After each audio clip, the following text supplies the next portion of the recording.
अस्सलामुअलैकुम दोस्तों, आज की फिल्म है एपेक्स 2026।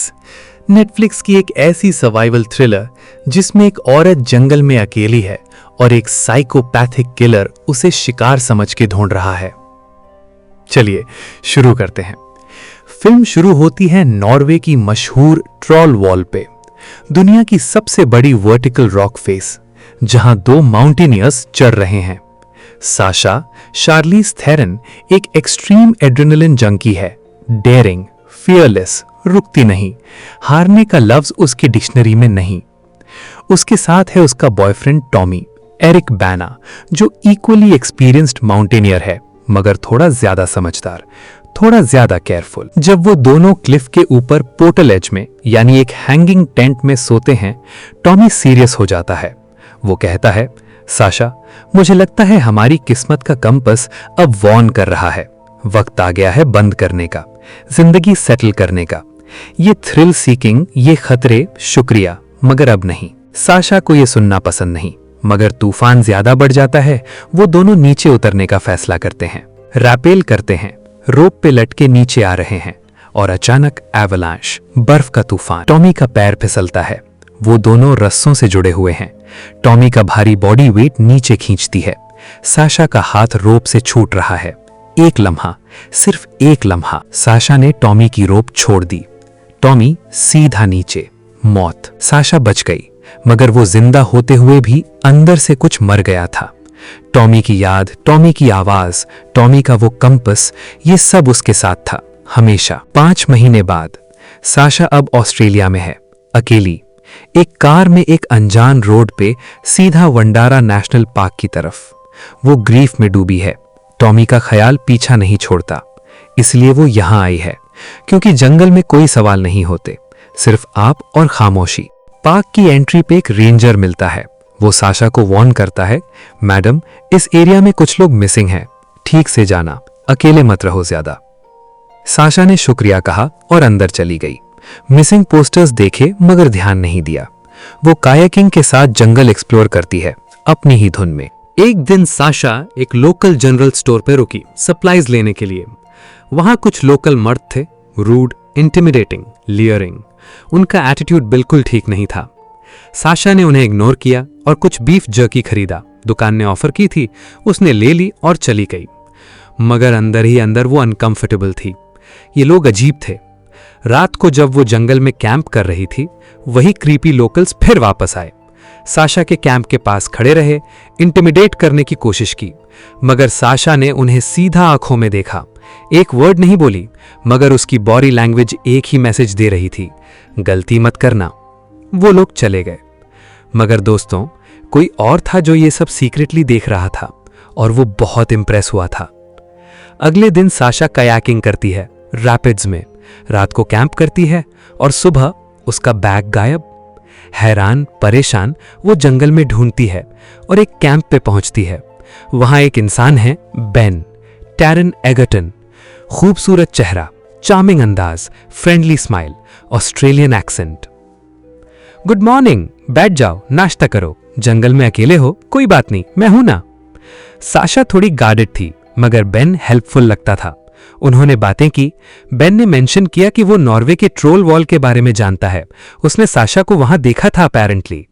और फिर बेन ने एक बात कही जो साशा को अंदर से फ्रीज कर गई। वो ब्रेसलेट टॉमी का था, है ना? खूबसूरत है। साशा ने नीचे देखा। वो ब्रेसलेट जो टॉमी ने उसे दिया था, बेन की कलाई पे था, मतलब बैग बेन ने ही चुराया था। साशा उठने लगी। बैग वापस दो, मैं जा रही हूं। बेन मुस्कुराया, उठकर अंदर गया और वापस आया एक क्रॉसबो लिए और एक बूम बॉक्स। उसने म्यूजिक लगाया, एक गहरा धीमा गाना। यह गाना खत्म होने से पहले जितना दूर जा सको, और फिर मैं तुझे ढूंढूंगा। साशा के पैरों तले जमीन निकल गई। वो शिकार थी और बेन शिकारी। गाना शुरू हुआ, साशा भागी सीधा अपनी कयाक की तरफ जंगल में। पैरों तले पत्थरें, आंखों में डर, मगर वो रुकी नहीं। उसने कयाक ली और रैपिड्स में कूद गई। तेजी से बह रही थी, मगर नदी ने उसे पिचम करके एक रॉक से टकराया। सिर में चोट लगी, कयाक खो गई। अब पैरों पे, जंगल में, बिना इक्विपमेंट के। भागती रही। फिर एक तरफ से फैमिली की आवाजें सुनाई दी। बच्चा हंस रहा था, औरत बोल रही थी, मर्द कुछ कह रहा था। जिंदगी, इंसान, मदद। साशा आवाज की तरफ भागी और वहां एक फोन पड़ा था। स्क्रीन पे एक वीडियो चल रही थी, एक फैमिली का वीडियो। ये रियल नहीं था, ये एक ट्रैप था। बेन ने ये रिकॉर्डिंग वहां रखी थी ताकि साशा उस तरफ आए, और बेन वहां था। उसने क्रॉसबो से निशाना लगाया, एरो साशा के पास से गुजरा। साशा फिर भागी, सीधा नदी में, पानी में गिर गई। दोस्तों, ये सिर्फ पहले घंटे की कहानी थी, अब असली गेम शुरू होना था। नदी से निकली साशा एक रवीन में, यानी एक गहरा खड्डा। वहां एक खाली कनू, एक छोटी सी नाव पड़ी थी। साशा ने सोचा, किस्मत ने साथ दिया। वो कनू की तरफ भागी और थड़, बेयर ट्रैप। उसका पैर एक जाली में फंस गया। मेटल के दांत उसके पैर में घुस गए। वो दर्द से चिल्ली, गिरी, कांपने लगी। ट्रैप बेन का था, डेलिब्रेटली रखा हुआ। साशा ने अपने हाथों से जाली खोलने की कोशिश की, जख्म हो गया, मगर वो रुकी नहीं। टूटी हुई उंगलियां, खून बहा, मगर उसने ट्रैप खोल लिया। उठा, लिमड़ाते हुए आगे बढ़ी। दोस्तों, ये एक चीज थी जो बेन ने सही सोचा था। साशा एक ऑर्डिनरी शिकार नहीं थी। इतनी मेहनत के बावजूद बेन ने साशा को पकड़ लिया, हाथ बंद किए, हैंडकफ्स, और फिर वो उसे जंगल के अंदर ले गया, एक छुपी हुई केव में, एक गुफा। अंदर का मंजर देख के साशा का खून ठंडा हो गया। वहां 4 लोग थे, वही फैमिली जिनका वीडियो बेन ने ल्योर के लिए लगाया था। वो सब कैदी थे, बंधन में, डरा हुए, टूटे हुए। बेन ने बताया, ये सब भी यहां आए थे, कुछ वर्दी थे, कुछ नहीं थे। फिर बेन ने अपना मुंह खोला और साशा ने देखा उसके दांत फाइल्ड हुए थे, तेज, नाले, हैवान की तरह। और फिर बेन ने वो बीफ जर्की निकाली जो साशा ने जनरल स्टोर पे खरीदी थी। खाया था ना तुमने, पसंद आया? साशा ने कंफ्यूज्डली हां कहा। बेन ने कहा, वो इंसान का गोश्त था। जिन्हें मैंने पहले शिकार किया, उन्हें मैं अपने पास रखता हूं, हमेशा के लिए। साशा को उल्टी आने वाली थी। और फिर बेन ने एक और राज बताया, मेरी मां भी इसी तरह है, मैं उसे अपने पास रखता हूं, हमेशा के लिए। ये इंसान एक सीरियल किलर, एक कैनिबल और एक साइकोपैथ था। दोस्तों, साशा अब कैदी थी, हाथ बंधे, केव में, एक हैवान के साथ। मगर साशा साशा थी। उसने अपनी सिचुएशन असेस की, हैंडकफ्स, केव का स्ट्रक्चर, बेन की मूवमेंट्स। बेन डिस्ट्रैक्टेड हुआ। साशा ने एक रॉक से हैंडकफ्स तोड़ने की कोशिश की। हाथ लहूलुहान हो गया, मगर हैंडकफ एक तरफ से ढीला हुआ। बेन वापस आया। साशा ने आंखें बंद की, जैसे सो रही हो। बेन गया। साशा ने फिर कोशिश की, इस बार हाथ आजाद। उसने धीरे धीरे केव के बाहर निकलने का रास्ता ढूंढा और भाग गई।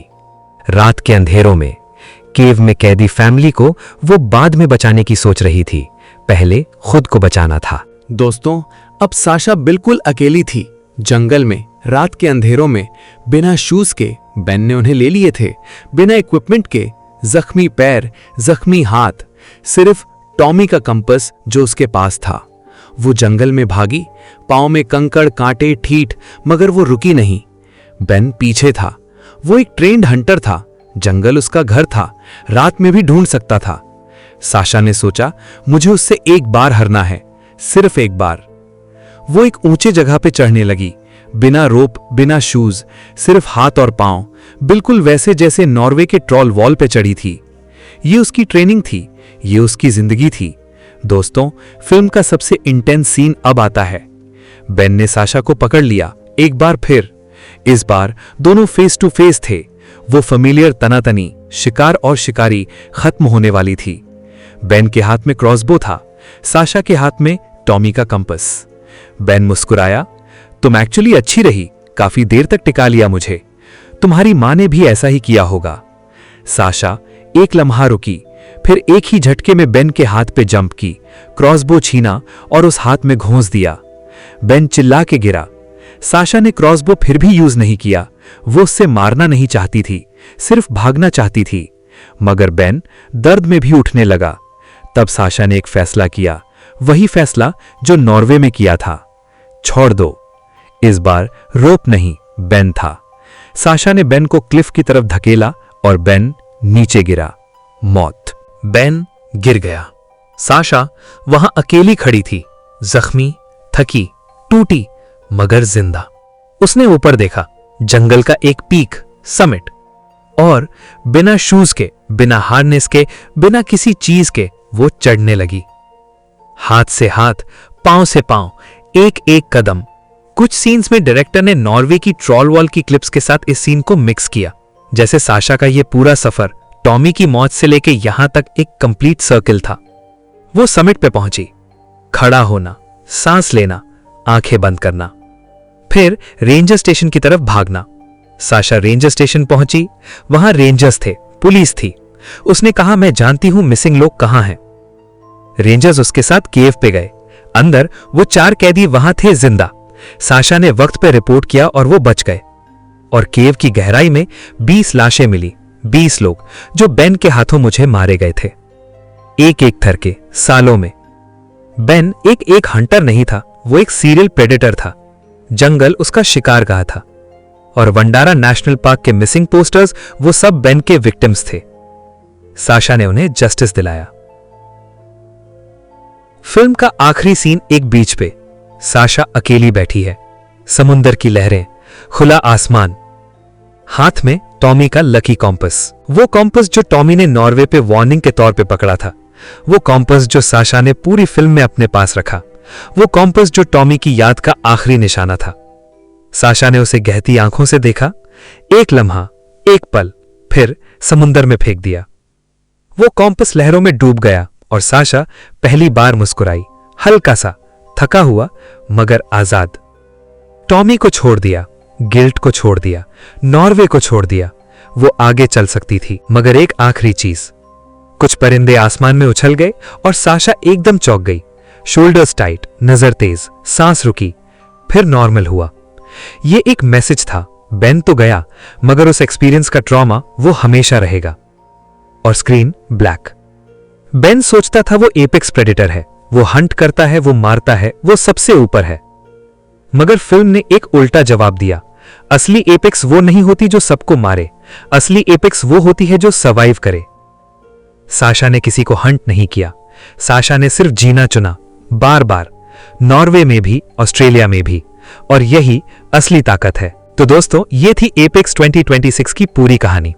अगर वीडियो पसंद आई तो लाइक करें और चैनल सब्सक्राइब करें और कमेंट में बताएं।